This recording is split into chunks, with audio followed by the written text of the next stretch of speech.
In this expression, we have two subtractions and one multiplication. According to the order of operations, first we have to do parentheses, then exponents, then multiplication or division, and finally addition or subtraction.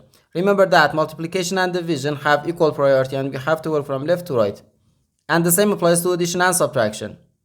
So, multiplication has higher priority than subtraction because in PEMDAS, multiplication comes before subtraction. So here, first we have to do this multiplication.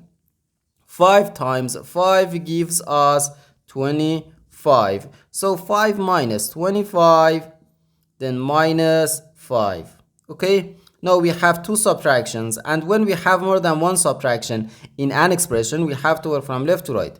So here first we have to do this subtraction. 5 minus 25 gives us negative 20. So negative 20 minus 5, which equals negative 25. And this is our final answer to this problem.